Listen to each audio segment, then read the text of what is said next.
The Grand Council chambers of the United Galactic Federation stretched upward into darkness, its ancient stone walls adorned with glowing crystals that cast dancing shadows across the assembled diplomats. The room held representatives from over 300 species, each more exotic than the last. Some floated in containment fields filled with various gases, others towered on crystalline limbs, while a few existed as pure energy contained within specialized suits. Today was different. Today, they would meet their first human diplomat. The massive doors swung open with a deep resonating boom that echoed through the chamber. Ambassador Jaiho Park walked in with the casual confidence of someone entering their favorite coffee shop.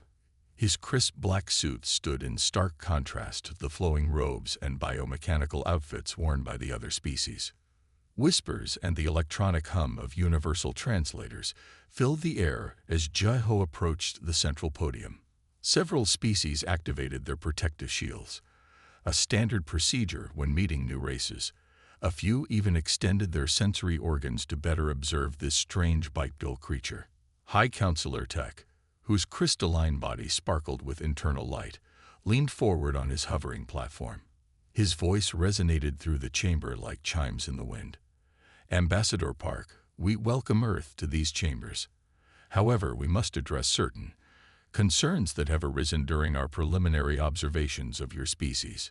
Jaiho smiled warmly, his eyes scanning the room with genuine interest. Of course, High Counselor, we humans are an open book. Your species has an unusual approach to safety protocols. Tak continued, his crystal form shifting colors from blue to a concerned purple. Our observers have reported humans engaging in recreational activities that most species consider near-fatal experiences. You willingly consume substances that would kill most sentient beings. You expose yourselves to extreme temperatures for pleasure. As Tak spoke, Jaiho's attention had wandered to the ceremonial table beside the podium. Among the various artifacts lay a simple crystal cup filled with a swirling purple liquid. Ancient marking on the cup clearly displayed the universal symbol for lethal toxins. Ah, is this the verification fluid? Jaiho asked, reaching for the cup. I read about this in the briefing materials. Used to prove the authenticity of diplomatic intentions, right? Several delegates gasped. A small jellyfish-like being near the front actually fainted, its bioluminescence flickering out completely. Ambassador Park, please do not, Tak began, but it was too late. Jaiho had already grabbed the cup, and with the casual motion of someone taking their morning vitamins, downed the entire contents in one gulp. He smacked his lips thoughtfully, as the council erupted into chaos. Some delegates fled the chamber, others activated emergency containment fields, and a medical team rushed forward, with various antidote dispensers hovering around them. Delicious, Jaiho declared brightly, setting the empty cup down. Reminds me of my grandmother's kimchi, though it could use a bit more spice. She always said food should make you cry at least a little. The medical team reached him, their scanners whirring frantically. The head physician, a being composed entirely of shifting geometric shapes, stared at the readings in disbelief. Impossible, the physician announced. His vital signs are normal. Better than normal.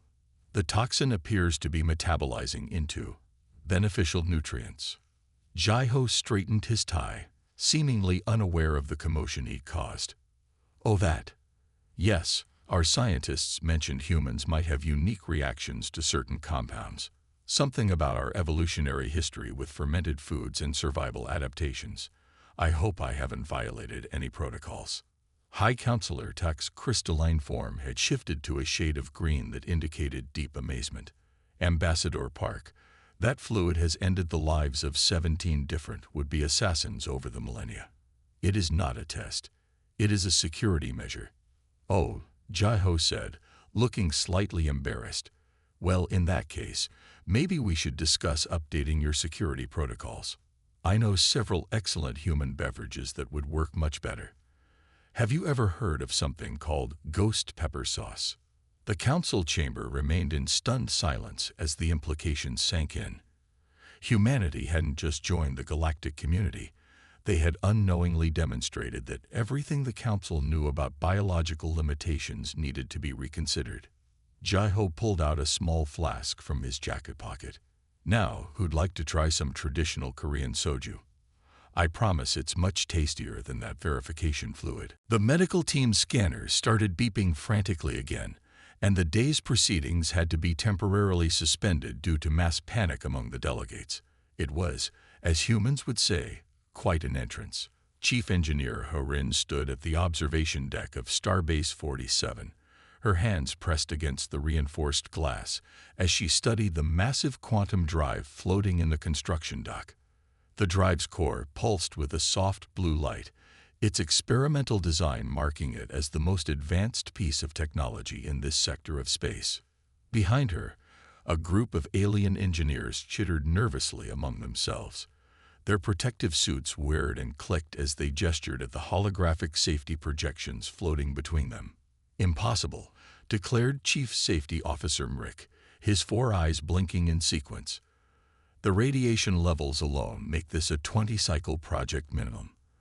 The quantum fluctuations would tear apart any working crew in seconds."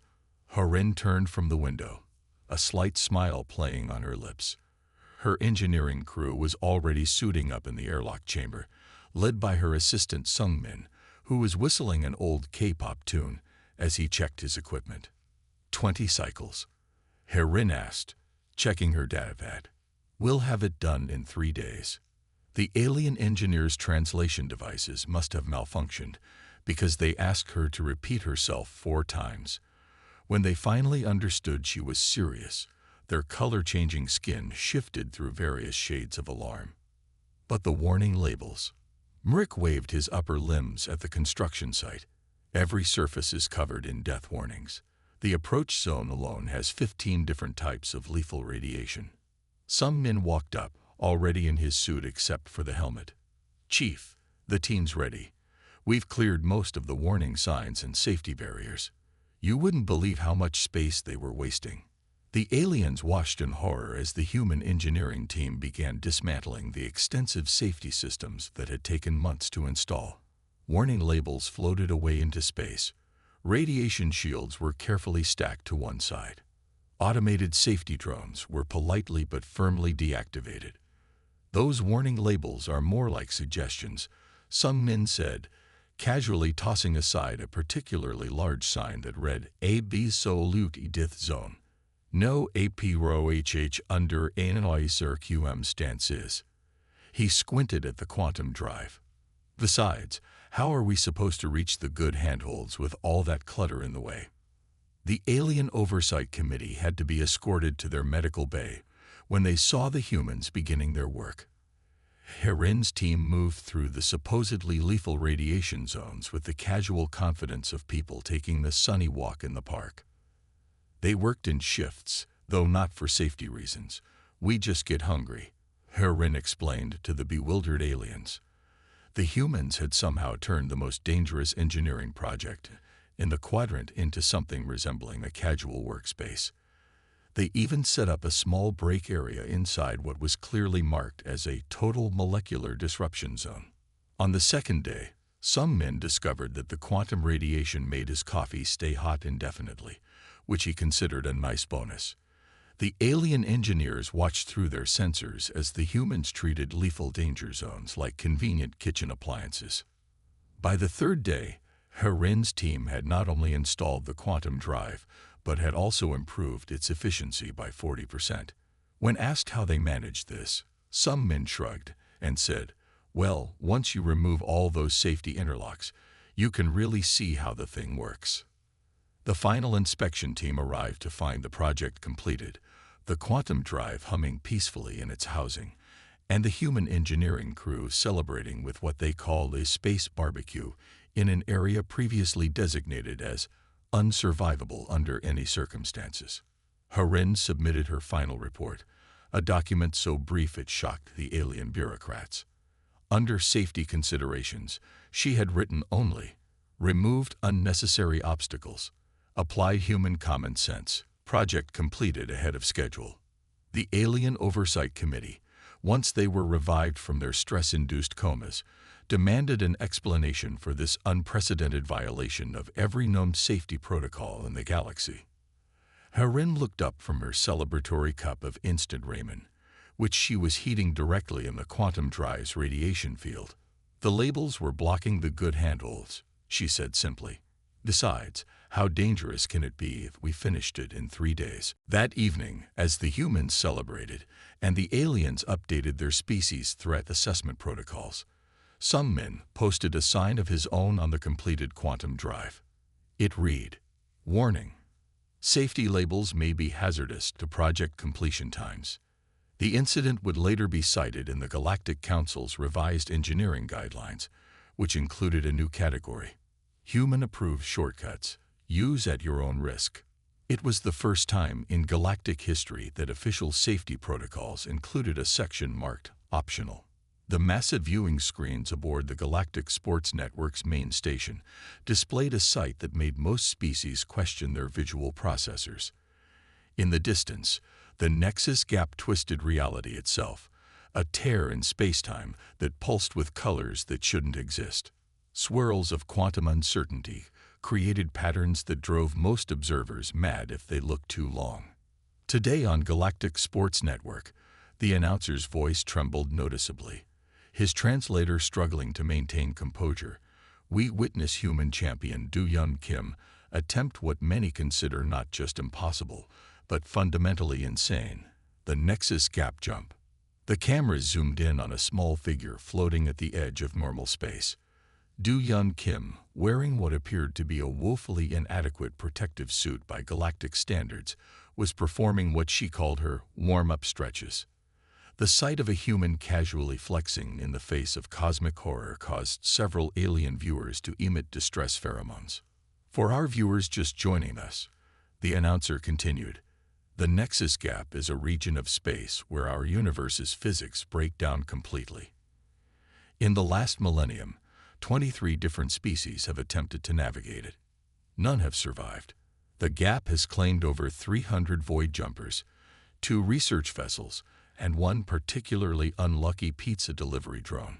Do-Yeon adjusted her jetpack, its sleek design a stark contrast to the bulky safety equipment typically used in void jumping. A swarm of safety drones buzzed around her, their warning signals flashing frantically. She casually swatted them away like annoying flies. "Miss Kim," the announcer's voice cracked, "our sensors indicate that the Gap's quantum fluctuations are particularly violent today. Perhaps we should postpone." "Perfect conditions," Do-Yeon interrupted cheerfully. She was checking her helmet's seals with the casual attention someone might give to tying their shoelaces. "The more chaos, the better the show, right?" The control room erupted in alarmed chatter. The safety commissioner, a being made of pure energy, was fluctuating between colors of extreme concern. "Human Kim, the Gap is showing signs of temporal displacement. Anything entering it might emerge centuries before or after entry, if it emerges at all. Time travel too. Awesome." Do-Yeon's enthusiasm only seemed to grow. "That's definitely going in my highlight reel." She activated her suit's communication system one last time. "Just like jumping into the pool back home," she radioed, her voice carrying the same excitement as someone about to try a new flavor of ice cream. Then, before anyone could stop her, she fired her jetpack and launched herself straight toward the writhing void. The entire galaxy watched in collective horror as Do-Yeon Kim entered the Nexus Gap. The sensors tracking her vital signs went wild, then calm, then started displaying readings in ancient Sumerian. But what happened next made history. Do-Yeon didn't just survive. She turned the impossible into an art form. She twisted through geometries that shouldn't exist, her body moving with the grace of a dancer as she navigated waves of probability. Where other species saw mind-breaking chaos, she saw opportunities for what she called sick moves. Left is purple, up is yesterday, and sideways tastes like jazz. She shouted excitedly over the radio, her voice somehow coming through clearly despite the laws of physics having a complete breakdown around her. "This is better than that zero-G skate park on Mars." The alien audience watched in fascination as Do-Yeon treated one of the most dangerous phenomena in known space like a playground. She performed spins through fourth-dimensional space, used temporal eddies as launching pads, and at one point appeared to high-five herself from 3 different timelines. The judges have either fainted or evolved into higher beings of pure thought, the announcer reported weakly. But I think we can all agree this is unprecedented. After what seemed like both an eternity and a split second, Du-Yun emerged from the other side of the gap. Her suit was covered in equations that proved several universal constants wrong, and she was trailing stardust that smelled like Tuesday. "That was amazing," she exclaimed, doing a victory spin. "Can I go again? I think I spotted a really cool loop in spacetime that would make for an awesome final." The Galactic Sports Network immediately created a new category of extreme sports called human-only events, with a disclaimer that read, "Warning. These activities violate multiple laws of physics and common sense. Do not attempt unless you are human or have evolved beyond the need for physical form." Du-Yun Kim became an instant legend, though her post-jump interview had to be conducted across 3 different dimensions simultaneously.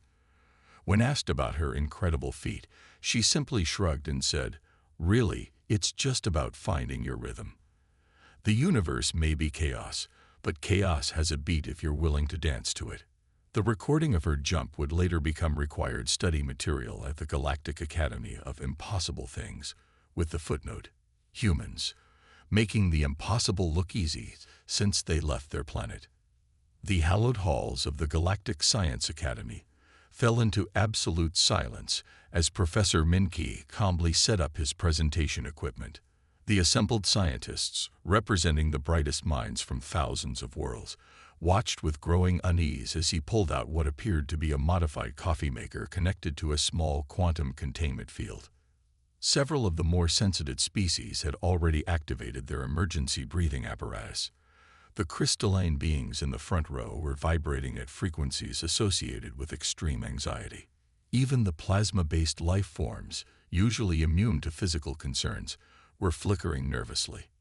"Ladies, gentlemen, and beings of all quantum states," Min-Ki began cheerfully, "today I'm excited to share how my wife and I solved the quantum singularity stabilization problem that has puzzled our greatest minds for centuries."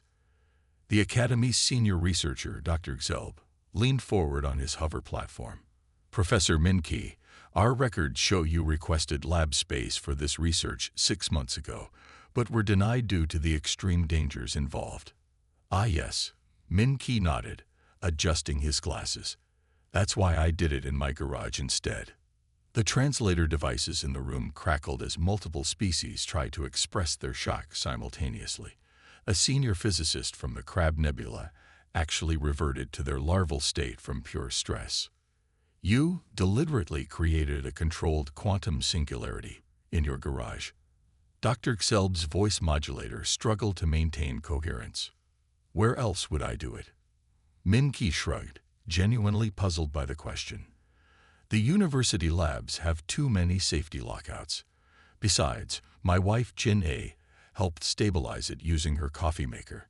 She makes the best quantum-infused espresso now." The medical drones were working overtime, dispensing calming agents to the audience. Dr. Xelb's color-shifting skin had settled on a shade of pure disbelief.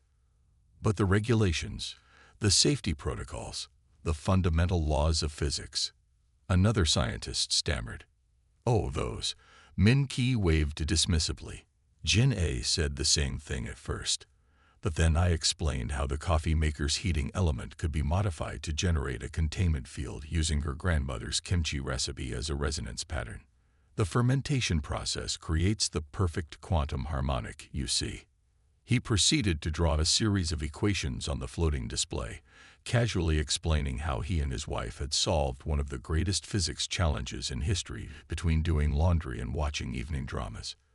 The breakthrough came when Jin-A spilled some coffee into the quantum field. Min-Ki continued. The organic compounds created an unexpected stability matrix. Who knew caffeine could bend space-time? Though it does explain a lot about Monday mornings. The audience watched in horror and fascination as Min-Ki demonstrated his garage-built quantum device.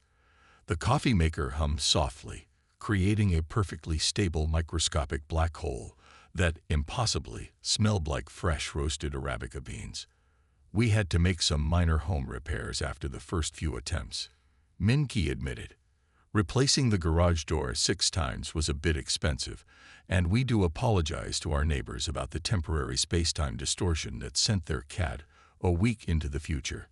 Though Mr. Whiskers did come back speaking 3 new languages, so they're not too upset. Dr. Xelb's assistants were frantically counting the number of safety violations being committed. They gave up after reaching 2,743, mainly because their counting software crashed. But the implications for space travel are remarkable. Min-Ki continued enthusiastically. We can now generate stable wormholes using the energy equivalent of a household appliance. Jin-A has already modified our dishwasher to create temporary shortcuts to her parents' house across the galaxy. Makes family dinners much more convenient. The presentation concluded with Min-Ki serving quantum-stabilized coffee to the stunned audience. Several species evolved new sensory organs just to process the experience. The patent application was a bit tricky, Min-Ki added as an afterthought. The forms don't have boxes to check for kitchen appliance modifications that break the laws of physics. We had to write that in manually. In the following weeks, the Galactic Science Academy had to completely revise its research protocols. They created a new classification called Human Garage Science, which came with the warning. Caution: breakthrough may occur while violating every known safety regulation. The Academy also installed coffee makers in all its quantum physics labs, though none quite matched the efficiency of Jin-A's original model. As she pointed out, it's not just the machine, it's knowing exactly when to break the laws of physics and when to follow the recipe. The Min-Ki's discovery revolutionized space travel, even if their methods gave safety inspectors nightmares. Their garage became a historical site, though visitors were advised not to use the quantum-enhanced microwave unless they were comfortable with their lunch existing in multiple dimensions simultaneously. As for Professor Min-Ki and Jin-A, they were already working on their next project, something involving their toaster and the fabric of reality. The Academy decided it was better not to ask for details until after they'd reinforced the universe's safety protocols. The emergency alert sirens wailed through the Galactic Council's Crisis Center as holographic displays showed the Crimson Nebula's accelerating collapse. 12 inhabited star systems, home to billions of beings, lay in the path of the approaching catastrophe. The Council's finest minds had calculated they had less than 48 hours before the first system would be consumed. Captain Yun Ali of the Earth vessel Dauntless stood calmly in the center of chaos, her hands clasped behind her back as she studied the swirling displays. The massive red clouds of the nebula twisted inward like a cosmic whirlpool, pulling everything toward its center with increasing force. The evacuation ships won't make it in time, one council member stated, their crystalline form vibrating with distress. We're looking at the complete loss of all 12 systems. Not if we stop it, Yuna said simply, causing every alien head in the room to turn toward her. The safety commissioner, a tall being composed of shifting geometric patterns, floated forward. Captain Lee, the forces involved in this collapse are beyond any intervention. The energy output alone would vaporize any ship that approaches. Yuna smiled, pulling up her own datapad. We've got a plan, she announced, while her science officer Taiwan's fingers flew across his console, calculating jump trajectories that the alien computers insisted were impossible. Look here, Taiwan pointed to his calculations. If we make 17 precisely timed jumps through the collapsing spacetime, we can reach the nebula's core before total collapse. Then it's just a matter of reversing the gravimetric polarity. The council members stared at the human calculations in horror. These jumps, they pass through zones where spacetime itself is being torn apart. The safety commissioner's patterns became jagged with alarm. This is madness. This is Tuesday, Yuna replied with a shrug. Last week we surfed a solar flare to rescue that mining colony. This is practically a vacation. Before the council could stop them, Yuna's crew was already boarding the Dauntless. The human ship was small compared to most galactic vessels, but it moved with an agility that seemed to defy physics. All hands, battle stations, Yuna announced as they approached the nebula's edge. Ta-1, plot our course. Engineering, give us everything you've got. Medical, prepare for interesting times. The Dauntless dove into the maelstrom of the collapsing nebula like a surfer catching a wave. Red energy swirled around them as Ta-1 called out jump coordinates. Jump 1. Now. The ship vanished and reappeared deeper in the chaos. Jump 2. Now. They twisted through a tear in space-time that should have shredded them. The council watched through long-range sensors, their various biological and mechanical systems struggling to process what they were seeing. The human ship wasn't just surviving the impossible conditions, it was practically dancing through them. Captain, Ta-1 called out. That last jump knocked our artificial gravity offline. Also, the coffee maker in the mess hall is now brewing drinks from next Wednesday. Noted, Yuna replied, gripping her chair as the ship spun through another reality-defying maneuver. How's our approach vector? On target, though we're technically arriving 5 minutes before we left. I suggest we don't think too hard about that. As they approached the nebula's core, the forces grew stronger. Reality itself began to break down around them. The ship's hull groaned under pressures it was never designed to withstand. Final jump in 3, 2, 1. Ta-1's voice was steady as they made their last leap into the heart of the catastrophe. The core of the Crimson Nebula was a sight few beings had ever witnessed, a swirling maelstrom of pure chaos where the laws of physics went to die. The Dauntless hung there for a moment, suspended between destruction and salvation. Now, engineering. Yuna commanded. The ship's modified systems engaged, sending out a pulse that reached into the very fabric of space-time. For a moment, nothing happened. Then, slowly at first, but with gathering speed, the collapse began to reverse. The red clouds of the nebula started expanding outward, returning to their original positions. 12 star systems and billions of lives were saved. The Dauntless emerged from the stabilized nebula 6 hours later, its hull covered in mathematical equations that would keep quantum physicists busy for decades. The crew was tired but triumphant, though everyone agreed that the coffee from next Wednesday tasted strange. When they returned to the council chamber, the safety commissioner was still trying to process what had happened. You violated 73 laws of physics, ignored every safety protocol in existence, and performed maneuvers that our best computers still insist are impossible. Did we? Yuna asked innocently. I hadn't noticed. Too busy saving lives. She turned to her crew with a grin. Who's up for lunch? I hear the nebula surfing really brings out the flavor in kimchi. The incident was later added to the Galactic Council's emergency response protocols under a new category. When all hope is lost, call the humans. Though they also added a footnote. But don't watch too closely. It's better for everyone's sanity. The Galactic University's normally peaceful halls echoed with the sounds of panicked alien parents rushing toward the xenotherapy department. Their various appendages, tentacles, and energy fields trembled with concern as they passed windows showing their children engaged in what humans called normal recreational activities. Professor Jae-Yun Song sat calmly at her desk, surrounded by worried administrators from 17 different species. Her classroom walls were covered with posters showing humans doing what most species considered suicidal activities: mountain climbing, deep-sea diving, and eating extremely spicy foods. Professor Song, the dean, a being of pure light contained in an ornate hovering sphere, flickered anxiously. We've received over 3,000 complaints this week alone. Young Trixians are requesting surfboards. The crystalline students are experimenting with what they call extreme sports. Yesterday, a group of energy beings tried to make kimchi. Jae-Yun smiled, adjusting her glasses as she pulled up her lesson plans. I fail to see the problem. They're simply learning to properly assess and manage risks, a crucial life skill. But they're acting like humans. The dean's light pattern shifted to express maximum distress. Exactly, Jai-yun replied cheerfully. Today's lesson is particularly exciting.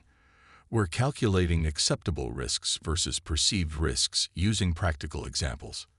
The administrators watched in horror through the classroom window as Jai-yun's students filed in.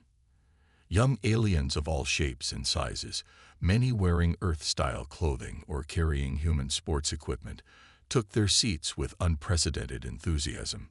Today, Jai-yun announced to her mixed-species class, "We're going to discuss the difference between actual danger and perceived danger. Can anyone give me an example?" A young crystalline being raised a faceted appendage. "Oh, like how my parents think human dancing will shatter my molecular structure, but it actually helps improve my crystal alignment." Excellent example. Jai-yun beamed. Now, who did their homework? Who tried something new that their species traditionally avoids? The class erupted with excited responses. A floating energy being proudly demonstrated how they had learned to eat solid food by converting it to plasma. A multi-dimensional student showed off their new hobby of 2D painting. Even the usually timid gaseous species had started experimenting with what they called extreme density fluctuations. Outside the classroom, more parents arrived, drawn by reports that their children were developing human-like tendencies. They watched in mounting anxiety as Jai-yun led her class through a practical demonstration of risk assessment. "Remember," she explained, setting up a small kitchen area, "many species consider earth peppers to be lethal bioweapons. But with proper preparation and understanding." She carefully cut a jalapeno, showing proper safety techniques. A brave crystalline student stepped forward to taste a tiny piece, their crystal structure glowing with excitement rather than fear. "It's hot, but in a good way. My heat dispersion patterns are actually improving." The xenotherapy department's crisis hotline was overwhelmed with calls.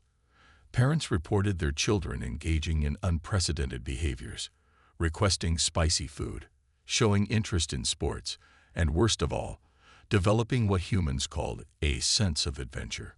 "Professor Song," an administrator interrupted the class, "we have reports of students organizing something called a weekend extreme sports club." "Wonderful." Jai-yun clapped her hands. "They're showing initiative and building cross-species social bonds." The parents watched in a mixture of horror and fascination as their children demonstrated their new skills. Young aliens were teaching each other earth dances, sharing mildly spicy snacks, and discussing plans for supervised adventure activities. But what about safety? A concerned parent asked through the classroom's communication system. Jai-yun walked to the window, gesturing at her students. "Look at them. They're not being reckless. They're learning to understand and manage risks. They're discovering that the universe isn't as dangerous as they've been taught. They're growing." As if to prove her point, a group of students demonstrated their latest project. A carefully calculated and thoroughly safety-checked bungee jumping system designed to work for 17 different species simultaneously. "We did all the math," a young energy being exclaimed proudly. "We even accounted for quantum fluctuations and interdimensional safety margins." The university administration eventually had to create an entire new department, human-inspired safe adventure studies. They also installed Earth-style sports facilities, though they drew the line at allowing actual skydiving on campus. Jai-yun's teaching methods, while controversial, produced remarkable results. Her students showed improved problem-solving abilities, better stress management, and unprecedented levels of cross-species cooperation. They were becoming more confident, more capable, and yes, a bit more human. As she watched her students excitedly planning their next adventure, a carefully supervised hot sauce tasting competition, Jai-yun smiled. The galaxy was changing, one brave young alien at a time. "Remember," she told her class as they prepared to leave, Life isn't about avoiding all risks. It's about understanding them, preparing for them, and sometimes taking that exciting leap forward. The parents outside the classroom couldn't help but notice their children seemed happier, more confident, and more capable than ever before. Though they still struggled with the concept of fun exercise, they had to admit that perhaps these human ideas weren't entirely crazy after all. Even if they did have to install special ventilation systems to handle all the spicy food experiments. A decade had passed since humans first stumbled onto the galactic stage by casually drinking what most species considered fatal poison. The Galactic Council chamber looked quite different now. The safety barriers were fewer, the warning signs were smaller, and most notably, there was a distinct sense of excited anticipation rather than dread when humans approached the podium. Senior diplomat Hyunwoo stood before the assembled representatives, his traditional diplomatic robes modified with what he called practical improvements, including pockets that technically existed in several dimensions at once. The chamber's data screens displayed an impressive array of statistics. Human-led innovations had increased galactic technological progress by 300%, despite causing a 1,000% increase in safety regulation violations. Distinguished members of the council, Hyunwoo began, pulling out an actual glass of Earth-made soju, causing several safety officers to reach for their emergency protocols out of habit. 10 years ago, we humans arrived here by accidentally proving our immunity to your deadliest diplomatic security measures. Since then, we've broken approximately 47,892 safety regulations, invented 273 new categories of impossible activities, and somehow managed to make the galaxy both more dangerous and safer at the same time. The council members murmured in agreement. They had learned to recognize the signs of an impending human innovation. It usually started with someone saying, "I wonder what would happen if," and ended with the laws of physics filing a formal complaint. Our methods may seem reckless, Hyunwoo continued, gesturing to a holographic display of human achievements. It showed highlights like the quantum coffee maker that revolutionized space travel, the void-jumping sports league that defied several laws of reality, and the now famous incident where a human child's science project accidentally proved string theory. But there's a method to our madness. Therefore, we propose a new classification system for galactic activities. Not everything unusual is dangerous, and not everything dangerous is impossible. Sometimes, you just need to hold someone's beverage and watch what happens. The council chamber's artificial intelligence noted a 50% increase in stress indicators among the senior members, but also a 200% increase in interest leaning forward among the younger diplomats. Look at what we've accomplished together. Hyunwoo gestured to the gathered species. The crystalline beings now enjoy extreme sports. The energy collectives have discovered the joy of spicy food. Even the quantum harmonics have started a rock band. Though we're still working on explaining why the music doesn't have to exist in all possible dimensions simultaneously. He raised his glass, and to the older council members' shock, several young alien diplomats raised their own drinks in response, some even containing actual Earth beverages. To the future, Hyunwoo said, placing his drink deliberately on the podium. Now watch this. He proceeded to demonstrate humanity's latest innovation, a method of using controlled chaos theory to improve faster than light travel. The mathematics involved made several theoretical physicists evolve into higher beings of pure thought, but the results were undeniable. The council chambers erupted in a mixture of horrified gasps and excited cheers as Hyunwoo's demonstration bent several laws of physics into interesting new shapes. The younger council members were already discussing applications, while the older ones were trying to figure out how to write safety regulations for something that technically existed outside of normal spacetime. In the end, the council made a historic decision. The phrase, "hold my drink," was officially entered into the Galactic Legal Code as the formal declaration of a human-led innovation attempt. It came with a standard set of warnings, waivers, and the understanding that whatever followed would probably violate at least 3 laws of physics. As Hyunwoo left the chamber that day, he passed a group of young aliens practicing the time-honored human tradition of saying, "What's the worst that could happen?" before attempting something impressive. The galaxy had changed, and humanity's unique approach to the impossible had become the new normal. The Council's official records for that day ended with a note that would have been unthinkable 10 years earlier. When a human says, "Hold my drink," do not waste time explaining why something is impossible. Just grab the drink, start recording, and prepare to update the physics textbooks. The galaxy had learned that sometimes the best safety protocol was simply to get out of the way and let humans do what they do best: the impossible, the improbable, and the incredibly entertaining.